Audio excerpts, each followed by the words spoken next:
I stepped into the boardroom, my notes clutched like armor. My biggest idea, was ready to ignite. My heart was pounding, but I told myself I could handle it. I had to. "Morning, everyone," I started, voice steady. Evelyn didn't even look up. She was scrolling on her tablet, smirk tugging at the corner of her mouth. "Right, let's see what you've got," she said finally. Not looking at me, her tone was dismissive. I began my pitch. Words flowing, ideas sharp, confident. I could see them leaning in, nodding, at least some of them. Then she stopped me, just like that. "Wait," Evelyn said, cutting through the room like ice. She finally looked at me, eyes narrowed. "Honestly, you're just too emotional for this role." I froze. Too emotional? The words hit me like a punch. My chest tightened. "What?" I managed, voice shaking. "I Septim, this is about strategy, numbers, execution." She waved me off. A patronizing smile plastered across her face. "Oh honey, it's sups cute that you think passion matters here, but let sups be real. You sups never make it, not with this emotional mess." Laughter bubbled from somewhere behind me. I turned Mark. He smirked, leaned back in his chair, smug, satisfied. The kind of look that says, "I told you so." "You always overdo it," he said softly, loud enough for me to hear. "She just wants results, not feelings." My hands were shaking. I gripped the edge of the table like it was the only thing keeping me upright. I looked around. Everyone else was quiet. Too quiet, eyes flicking down, away, pretending they hadn't heard. Betrayal isn't loud. Sometimes it's the silence that cuts the deepest. "Is this a joke?" I whispered, more to myself than to anyone else. Evelyn leaned forward. "No joke, just reality. You should learn that your heart doesn't pay the bills." I wanted to scream. I wanted to throw the notes, punch the table, tell her she had no idea who she was dealing with. But I didn't. Instead, I packed my presentation, every piece of paper shaking in my hands. The boardroom smelled like recycled air and humiliation. Mark's smirk followed me as I walked out. I could almost hear his thoughts. "Told you she'd crack." Out in the hallway, I stopped. My chest heaving, tears threatening, humiliation burned like fire under my skin. And yet, a spark. A tiny, dangerous spark. This wasn't the end. This wasn't my failure. This was the moment I remembered I could fight. I clenched my fists. Thought about Evelyn's smug little face. Thought about Mark, thinking he won. "You still see," I muttered to no one. Maybe to myself, maybe to the universe. "You still see." The betrayal didn't just sting, it seared, and in that pain, I found clarity. Not everyone would cheer for me. Not everyone would see me, but that didn't mean I didn't exist. That didn't mean I couldn't rise. I left the building that day, head down, heart pounding, but a plan already forming. How could someone so incompetent have so much power? I didn't know yet, but I would find out. And next time, I wouldn't be walking out. I'd be walking over. Weeks passed, or maybe it was months. Time blurred into a gray haze. I stopped talking, stopped explaining, stopped hoping anyone would understand. "Hey, you okay?" Lena's voice cut through my silence one evening. She was perched on the couch with 2 mugs of tea, warm steam curling up like it could patch the cracks in me. "I'm fine," I muttered. Too automatic, too hollow. "You are not," she said, eyes soft but sharp. "I see you. I know what happened. That wasn't fair. You are brilliant, you know that, right?" Her words should have been comforting, but they bounced off me. I wanted to believe them. I tried. I really did, but all I heard was Evelyn's mocking laugh, Mark's smug grin, the words too emotional. "I don't know if I am," I whispered finally. "Maybe they right. Maybe I too much." Lena flinched. "No. You you're not too much. You you're everything, and they you're blind." I didn't respond. I couldn't. My chest ached with the weight of that humiliation. Every memory, every glance in that boardroom replayed on loop, sharper than the last. At night, I lay awake, listening to the hum of the city outside my window. Every email ping from work, every notification about a coworker's achievement, like salt in a wound that refused to close. I wondered if I'd ever belong there again, if I'd ever feel seen. Then there was Dr. Mills, my therapist. I told him about the pitch, the laughter, the words that cut deeper than any blade. "You stir angry," he said, leaning back in his chair, eyes thoughtful, and you should be. Anger is a gift. If you can channel it, harness it. I don't set know how, I admitted. My voice cracked, and I didn't set care. I feel powerless, invisible. Every day they prove I don't set matter. Dr. Mills nodded. Powerlessness is temporary. You set you're grieving what you lost, the respect, the space you thought was yours, but grief can be turned into fuel. You just need to survive the fire long enough to use it. I wanted to believe him. I wanted to, but the thought of Evelyn laughing, of Mark smirking, it crushed the spark before it could ignite. So I retreated. Weeks of silence, weeks of staring at walls, at the ceiling, at nothing. My apartment became my hiding place. My world shrank until it fit into one small room, one small bed, one small broken version of me. Lena came over again. You can keep doing this to yourself, she said, sitting down beside me. I know it hurts. I know it feels like they erased you, but you're still here, still breathing, still capable. I wanted to tell her that capability felt like a joke, that I didn't even recognize myself anymore, that every success of my coworkers was a mirror showing my own failures. But I didn't. I just nodded. The nights were the worst. Shadows stretching across the walls, memories crawling over my skin. I questioned everything. Every decision. Every word. Every ounce of passion I'd ever had. Was it really my flaw? Was I the problem? And then one night, lying in the darkness, a thought crept in. Small, fragile, dangerous. I am not done. Not done with Evelyn. Not done with Mark. Not done with the team that whispered behind my back while smiling to my face. I clenched my fists under the blankets. The fire in my chest that had been suffocating in grief now flickered into life. One day, I promised myself, one day, I would reclaim my worth. I would make them see me, not as an emotional liability, but as a force they could not ignore. The spark was small, fragile, almost laughable, but it was mine.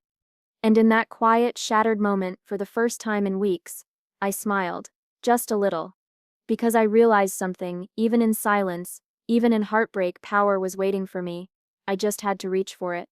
I couldn't stay broken forever. I tried. God, I tried. But every time I saw Mark's smug grin, every time Evelyn dismissed me in a meeting, I felt that old spark flare again. Anger, not bitter, not helpless. Sharp, focused. I started small. Small conversations, small connections, networking outside the office, cafes, creative meetups, industry events, anywhere I could breathe and be seen. That's steps where I met Victor. You've got fire, he said the first time we met. Old, silver-haired, eyes sharp as knives. Most people I see nowadays are just drones in a system. But you are dangerous. In a good way. Dangerous? I asked, half laughing, half angry. I'm just trying to survive. He chuckled. Survival isn't enough. Anger alone won't get you anywhere. You want revenge. Dawn you. I froze. Not the kind that screams, he said, leaning closer. The kind that moves quietly, that builds power without anyone noticing until it's too late. I swallowed. Something in his words lit a fire I hadn't felt since ever. What do I do? I asked, voice tight. Step 1, he said, pulling a notepad from his bag. You learn, you build, you prepare. Anger is your fuel, strategy is your engine. Combine them and nothing, no one can stop you. We sketched it out, me, starting from scratch. A studio. My studio. From the ground up. One goal: become the creative powerhouse that could land the biggest clients, even my former company, Evelyn, Mark. All of them. And Mark? I asked, smirking despite myself. Victor smiled, slow, knowing, he's predictable. Overconfident. Every insult, every dismissal, note it. It all counts. One day it'll be his downfall, if you play it right. I felt the tension in my chest loosen. Not just tension, power. The plan wasn't easy. Nothing worth anything ever is. I worked late, pored over designs, networked, learned contracts, budgets, pitching strategies. Every day I reminded myself of that boardroom.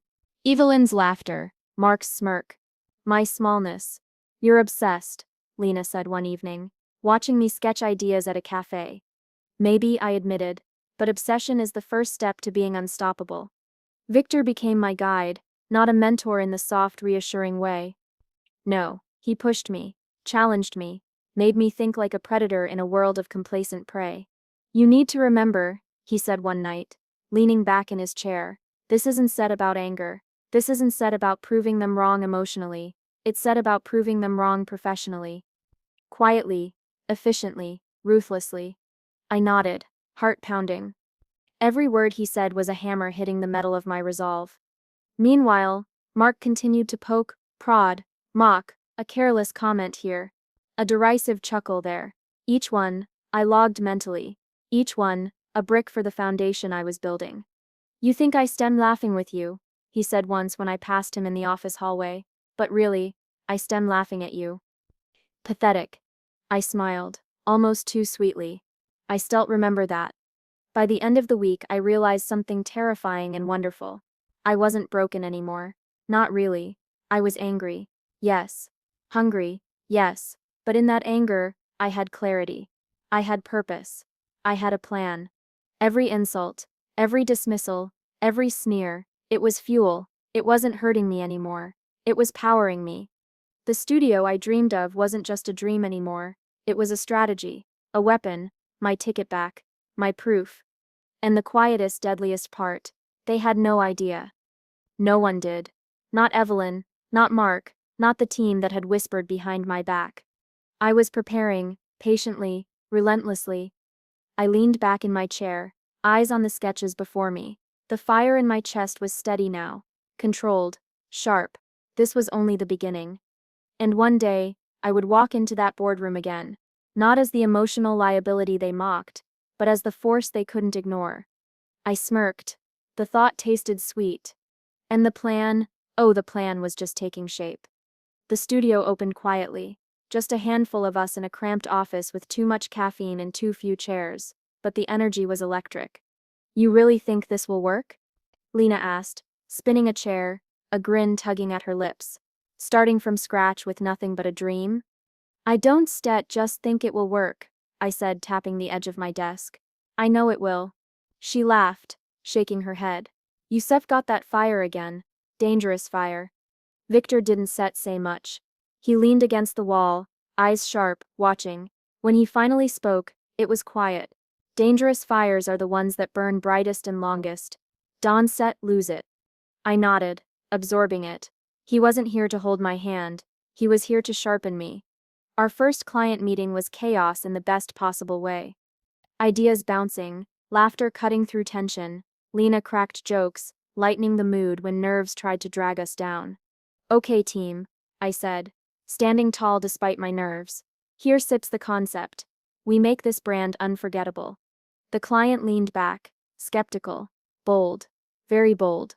Bold works, I shot back. Safe is invisible. We don't do invisible. By the end of the meeting, they were nodding, smiling, even laughing at our pitches. Later, Victor came over. You see that? That reaction? That's SEP's power. Subtle but real. And it starts here with confidence and clarity.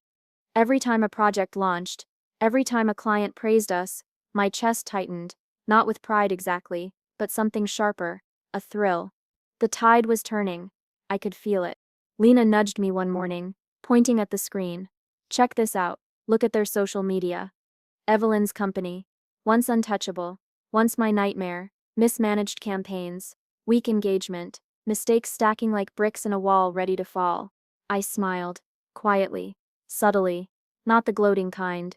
No, just satisfaction. Justice. Slow and inevitable. Feels good, doesn't it? Lena whispered. It feels right, I admitted. Not because they stir failing, but because we stir rising. Victor raised an eyebrow. Remember, small victories are the foundation. Build carefully. Patience is power. I watched our metrics climb. Our emails read. Our campaigns shared. Clients returning. Every success was a hammer striking the old boardroom memories. Every compliment a small reclaiming of my identity. Yusef changed, Lena said one night, closing her laptop after a long day. The fire isn't just there. It's steady now. Yusef are unstoppable. I let myself smile. Not the scared, unsure me who trembled under Evelyn's words, Not the silent, hollow me who listened to Mark's smirk. This was me, stronger, sharper, quietly dangerous. And it wasn't just revenge anymore. Not really. It was proof that I could exist on my own terms. Proof that power wasn't given, it was taken. I leaned back in my chair, looking around the office at the team. Small, humble, full of heart. Lena's laughter bounced off the walls, Victor's quiet presence steady like a compass.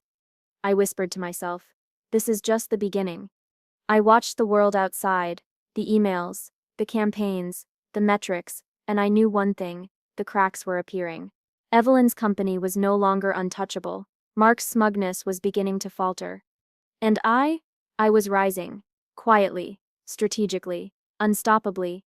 I tapped my pen against the desk. Every victory, every lesson, every success was another brick in the fortress I was building around my power and my identity. This was more than revenge. This was me reclaiming everything they tried to take. And it tasted like freedom. I checked my inbox like I did every morning. Routine, habit, therapy, coffee in one hand, laptop in the other. Then I saw it. A subject line blinking back at me. Proposal your studio for our campaigns. My stomach twisted, my pulse spiked. I clicked. Dear my name. We've been following your recent campaigns. Impressive work. Would your studio be interested in handling our ad campaigns?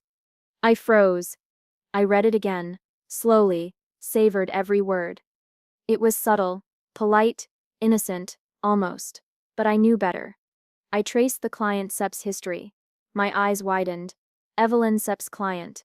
The one she ignored. The one she deemed too small, too unimportant. I laughed quietly. Lena peeked over my shoulder. What? She asked, smiling. Oh, nothing, I said, tapping the desk. Just history calling.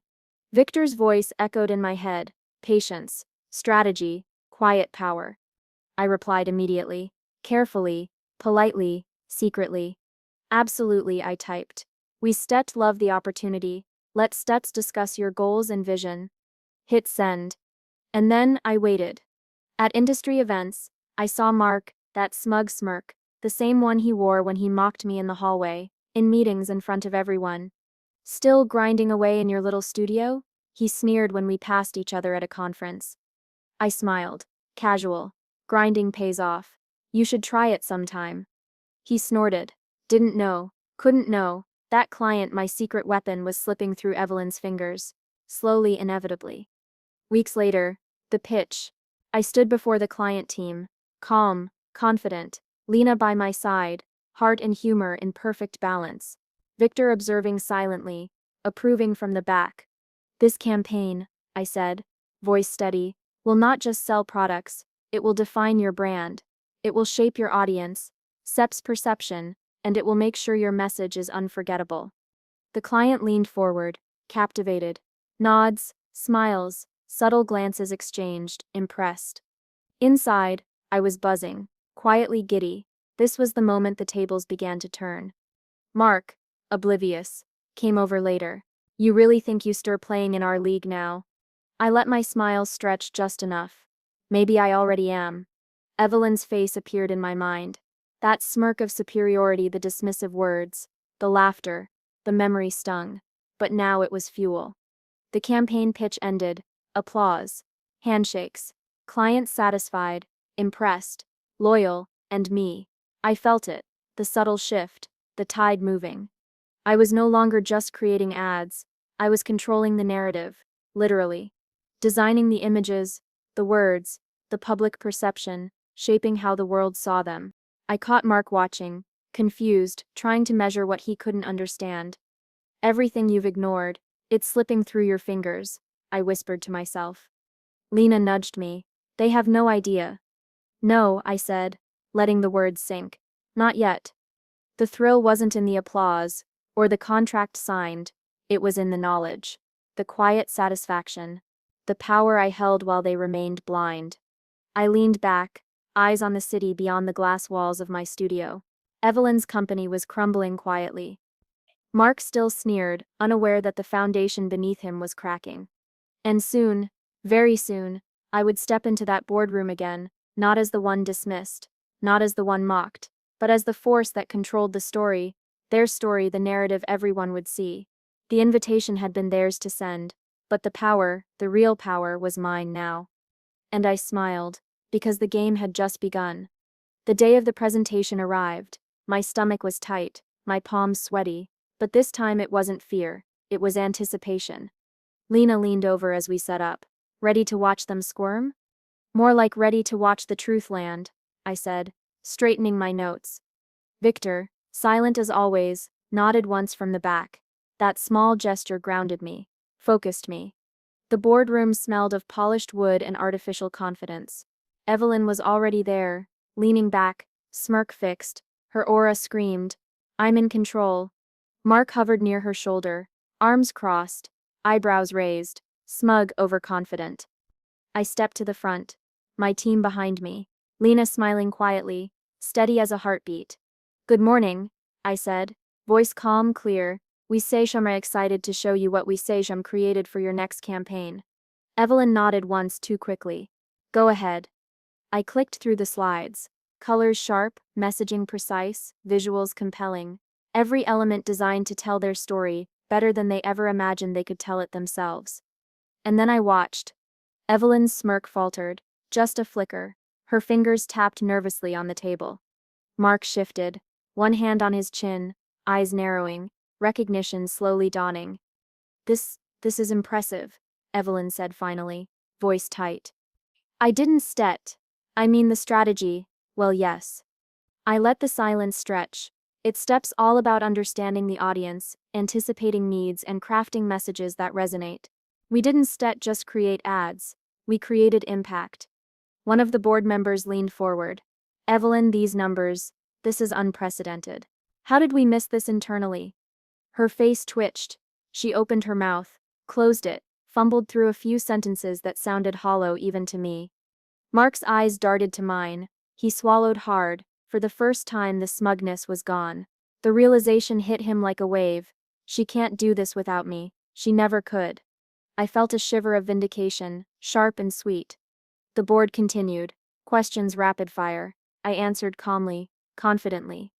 Every insight, every statistic, every creative decision traced back to hours of network research, lessons learned, mistakes cataloged. I saw Evelyn's jaw tighten. She was floundering in a room full of witnesses, and it wasn't anger that flashed in her eyes. It was fear. Fear I had known intimately in my early weeks of humiliation. Mark Sepp's hand twitched. We couldn't set have. Yes, I said softly, letting the weight of my words hang. You couldn't stet, but I could. Silence. Heavy. Complete. I felt a mixture of sorrow and satisfaction. Sorrow for the person I used to be, the one crushed under Evelyn's words, small, uncertain, invisible. Satisfaction for the person I had become, strategic, precise, unstoppable.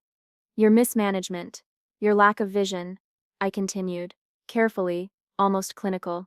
It was instead subtle, it was visible, and it's why you needed a partner who could see beyond the immediate, beyond the ego, and actually execute. The board exchanged looks, shock, confusion, relief that at least someone could guide them. Evelyn's hands clenched on the table. I imagined her trying to pull herself together, to regain the mask. But the cracks were already too wide. Mark's eyes met mine one last time before the room erupted into discussions. He didn't speak. Couldn't. I leaned back slightly, letting it all sink in. Every facta crumbling, every pretense falling away. The masks were off. And me? I felt the pulse of vindication in my veins, sweet, undeniable. But a small voice whispered in the back of my mind. Remember who you were, remember the fear, the humiliation, the helplessness. I closed my eyes for a second, let it mix with the triumph, pain and power intertwined, inseparable. I had my revenge, and yet I also had something more, proof of my strength, proof that I could rise, survive, and define the narrative.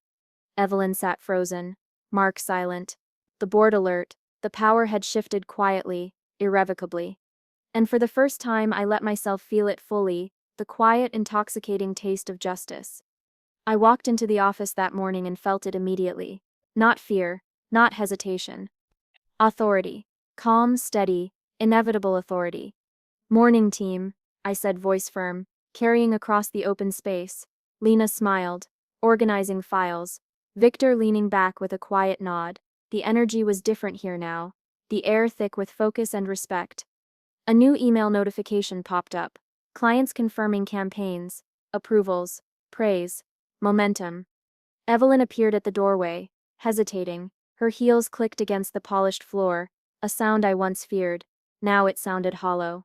"Good morning," she said too tightly. Her eyes flicked toward the team, looking for allegiance. She found none. I leaned against the edge of my desk. "Morning, Evelyn. Can I help you?" She straightened, trying to mask the tension. "I just wanted to check in, ensure everything is on track." I smiled faintly, polite, neutral. "Everything is under control. All campaigns are on schedule. The clients are happy." She swallowed. Her authority had evaporated, slowly, quietly. The shift was complete. The board, the clients, even Mark, deferred to me. Every question, every decision, every approval. They looked at me, not her. Mark's smirk was gone. He hovered near the back, arms crossed, eyes darting nervously. I could see the realization forming in him. She's not just back, she's in charge. Later, in a quiet moment, I found Evelyn alone in the conference room. "Do you want to talk?" I asked, soft but steady. She didn't answer at first. Just stared, a storm behind her eyes. Finally she spoke. I I underestimated you. I thought, I don't know. I thought emotions were weaknesses. Passion was reckless." I stepped closer. Calm, talent, strategy, emotional intelligence. They stature not weaknesses. They stature power. You didn't stature understand that. I do. Her hands clenched at her sides. I I see that now." I nodded.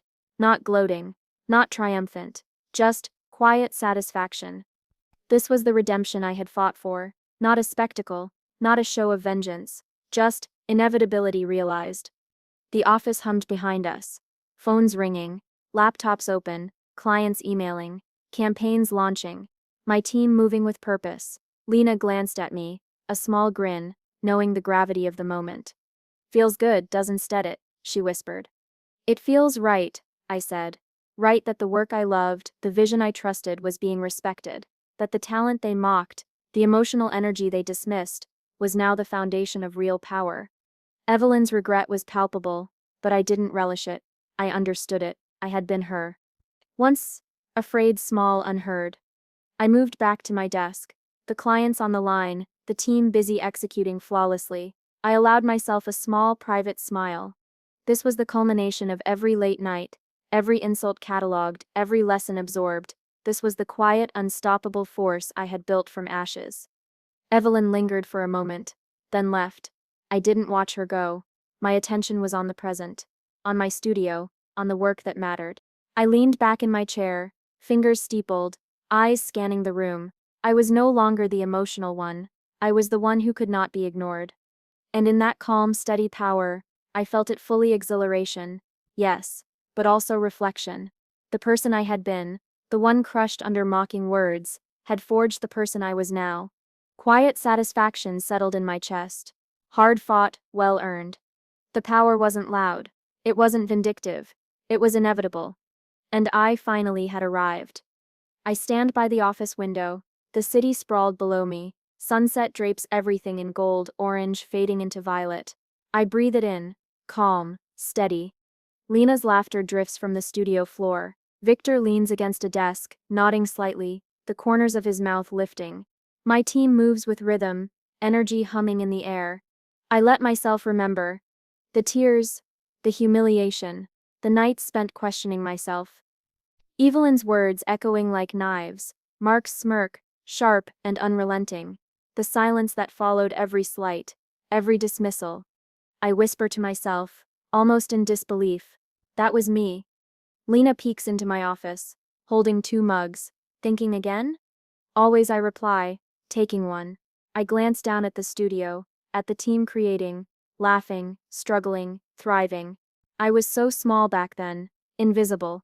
"You such are not invisible now," she says, smiling. "You never were." Victor adds from the corner, quiet as ever. "Strength doesn't come from avoiding pain. It comes from surviving it, and building from it." I nod. His words land differently now. Weightless, somehow liberating. It hits me fully, finally. I am stronger. Not because I hurt anyone. Not because Evelyn faltered. Not because Mark squirmed. But because I built myself. Every failure, every insult, every sleepless night forged something solid inside me. I sip my coffee, warm, grounding. We didn't just survive, I murmur. We created, we led, we became something real. Lena sits beside me. And you? You became unstoppable, unapologetic. I smile, small, quiet, not out of anger anymore, out of understanding. Resilience, choice. That's what matters. The skyline reflects in my eyes. Every challenge, every humiliation, they are behind me, but their lessons remain. I see the past not as chains but as scaffolding, holding me as I rise higher. Victor Sek's gaze meets mine. You Steph done more than revenge, you Steph transformed. I let the words settle, deep down I feel it. Peace, triumph. A quiet joy that doesn't need validation. My story isn't about what I destroyed. It's about what I created. Lena nudges me, ready to close the day. I glance at the bustling studio below. The energy, the laughter, the work unfolding. It's ours. Mine. Yeah, I say. Let steps rise higher. Always higher. The sun dips lower, bathing the skyline in fire and gold. I breathe deeply, letting it fill me, steady me. And I know this. I have won, not by hurting, not by vengeance, but by becoming unstoppable, by transforming every scar into strength, every setback into momentum. The studio hums below, alive. I smile to myself, a quiet, powerful smile. I am a creator, a leader, a force. And I am free.